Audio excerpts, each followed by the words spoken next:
It is Ryan Seacrest here. There was a recent social media trend which consisted of flying on a plane with no music, no movies, no entertainment. But a better trend would be going to ChumbaCasino.com. It's like having a mini social casino in your pocket. Chumba Casino has over 100 online casino-style games, all absolutely free. It's the most fun you can have online and on a plane. So grab your free welcome bonus now at ChumbaCasino.com. Sponsored by Chumba Casino. No purchase necessary. VGW Group. Void where prohibited by law. 18 plus terms and conditions apply.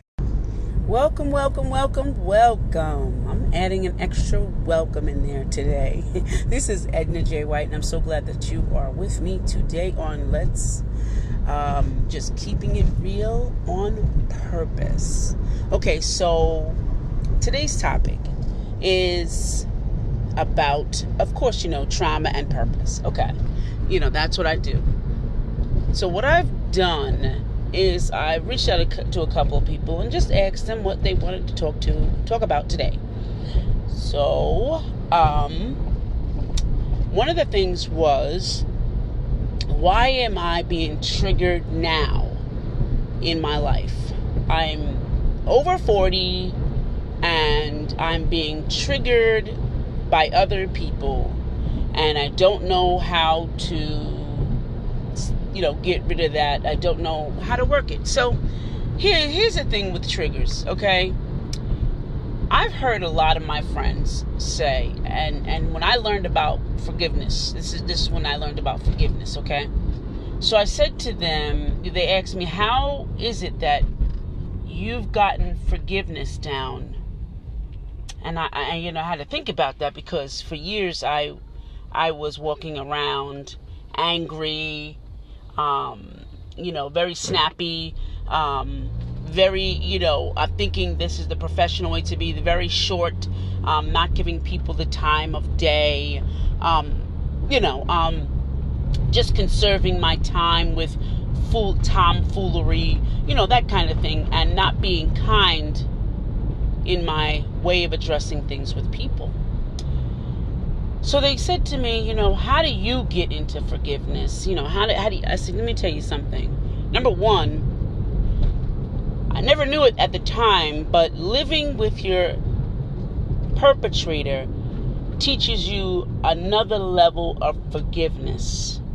And it meets you where you are, that you learn very quickly, and unbeknownst to yourself, that it can be done. And I said, it was a learning experience for me. It wasn't about talking, because when I did talk about forgiveness, I attached it to, well, that's what God said, or let me see, did God say it? Or that's what Jesus said. And I was copying what other people said, but not knew the real essence of forgiveness, the real actions of forgiveness. Or I would say, I forgive you, or I like you, I love you, but I don't like you. That's a form of the also forgiveness thing. But in actual life, when I said those things, the people that I did say them to, I actually could not stand them. I haven't forgiven them, because every time I got around them, I realized that my triggers were going off constantly. Bing, bing, bing, bing, bing. Mentioning their name. Bing, bing, bing, bing, bing. Everything was going off. Everything that just thinking about them. Smelling a smell that reminded me of that situation. Bing, bing, bing. The bell was going off. The trigger was going off, and I was being triggered, and my emotional actions then kicked in. And then my body reacted, because my face was like, and then my body left. I was like, I'm out of here, not dealing with this. And so I really didn't have forgiveness down pat until my accident in 2006. Then I got it down pat. Because I knew what ultimate, I had an experience with God, with my spiritual higher power internally, And I knew what that was about. I knew what you cannot put new ideas into old wineskins. You cannot put new wine into old wineskins. I knew what that really meant. You cannot not study to show thyself approved. Studying everything, everywhere, worldly events, cultures. You cannot not experience those things in order to have a great sense of judgment and wisdom.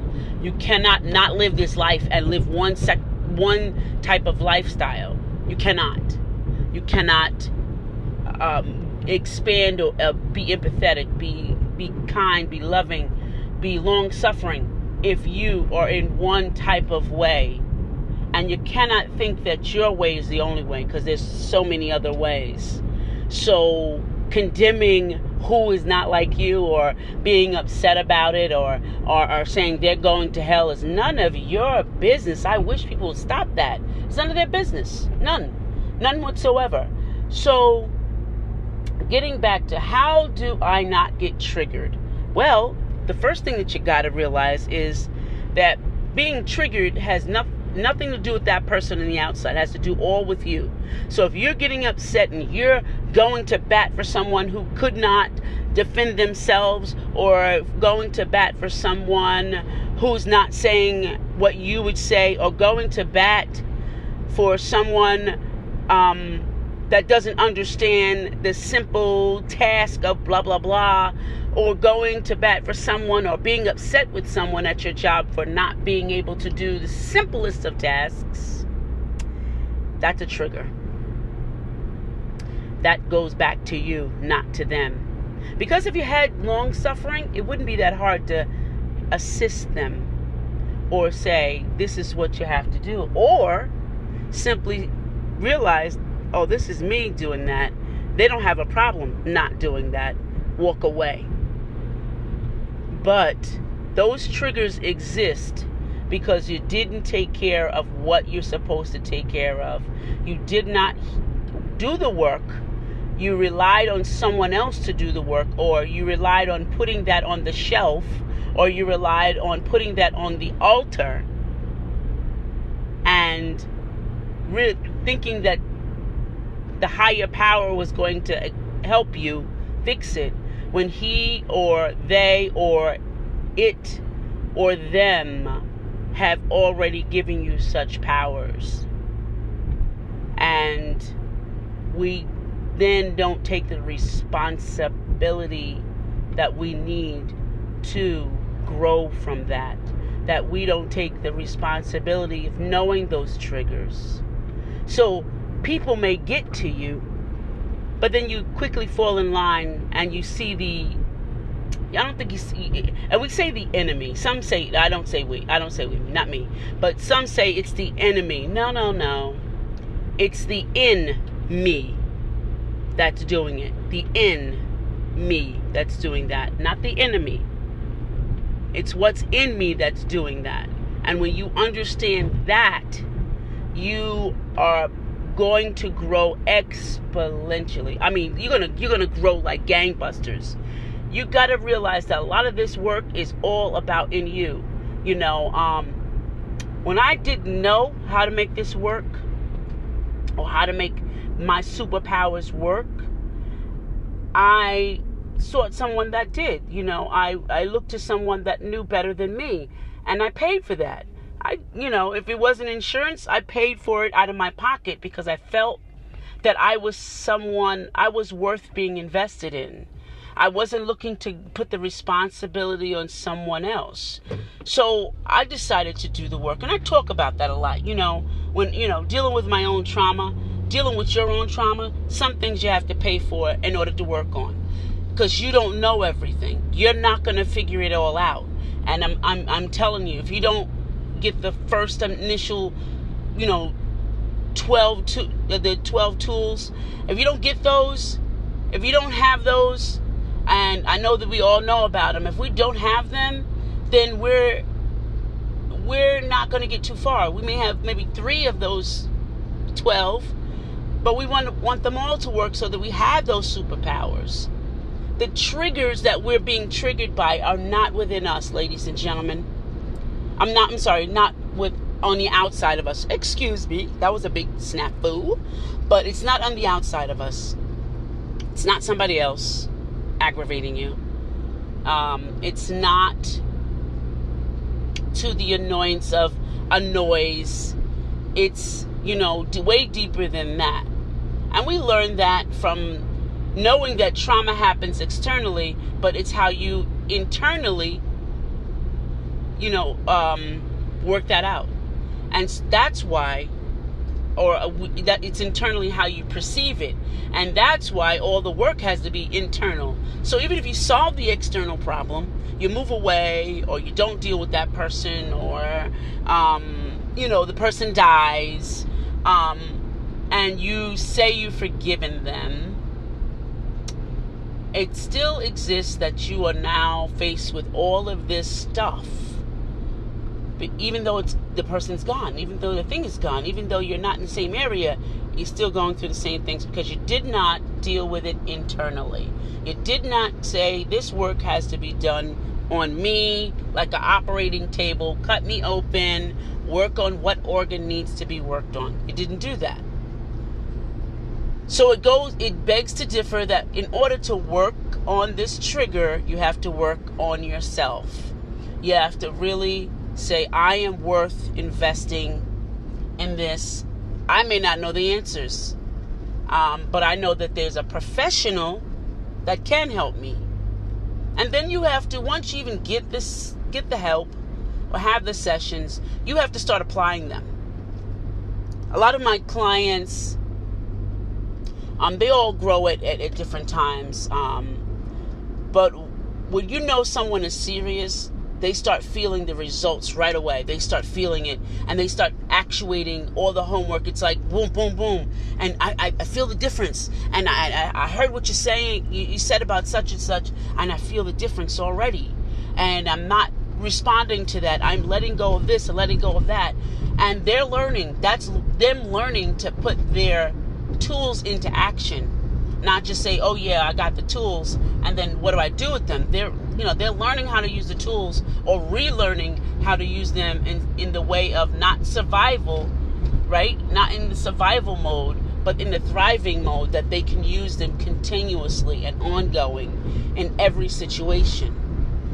So, ladies and gentlemen, this is what I'm telling you about, is that, the trigger is not about someone externally. It's not about, I know you do have the PTSD, because I have it, but it's learning how to understand where that comes from and then control how it comes out.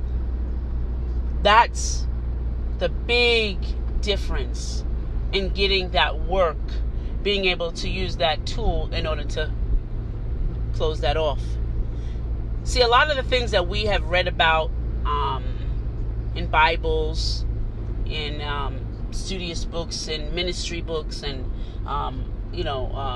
Greek dictionaries, Hebrew dictionaries, a lot of those words that we've read all have action.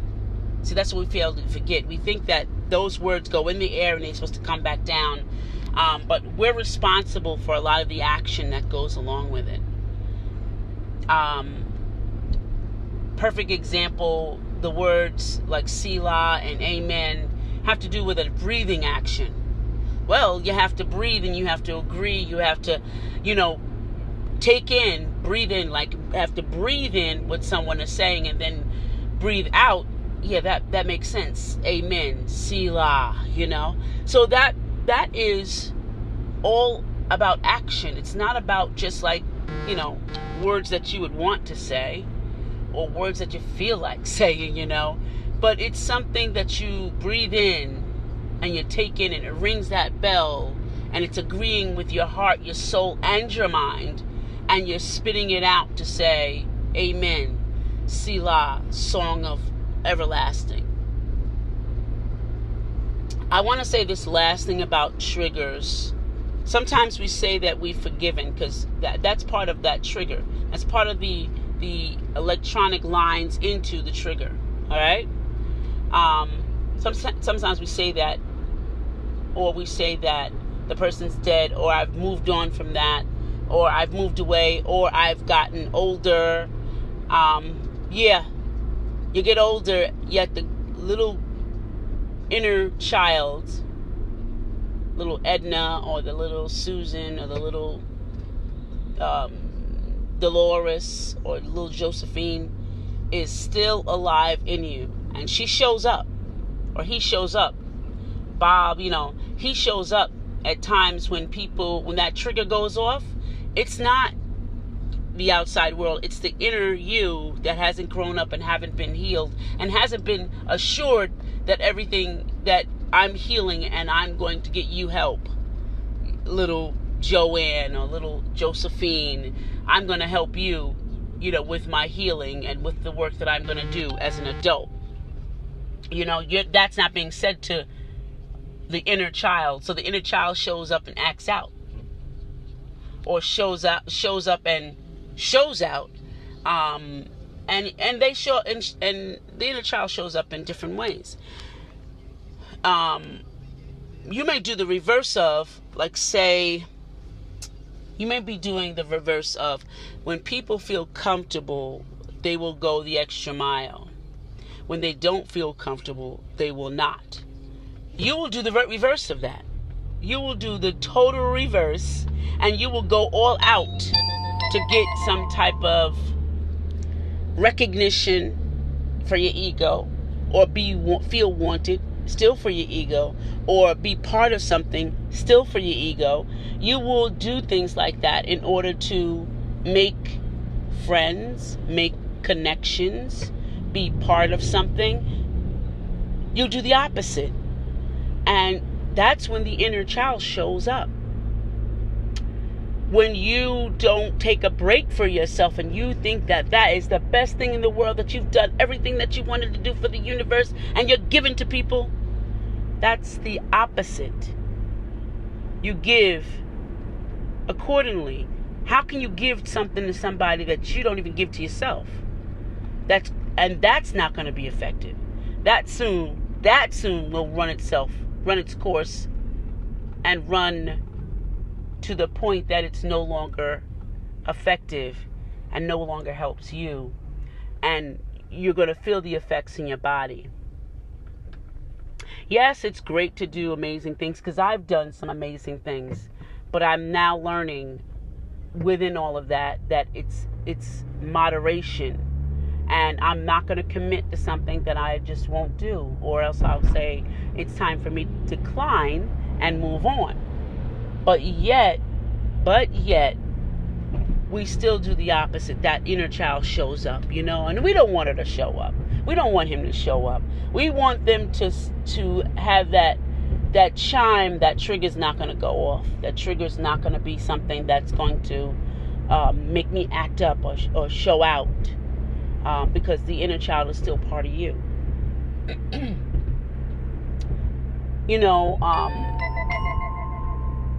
I hope that you've gotten something out of this. I forgot in the middle of all of this, I was supposed to say, don't forget to like and subscribe and share this recording with other people, because I want to hear what's on your mind. I'm responding to emails and thoughts and comments from my Wounded to Wonderful group. Join my group. It's on Facebook, Wounded to Wonderful. Join that group, and it's a real life coaching page. It asks questions. It challenges you.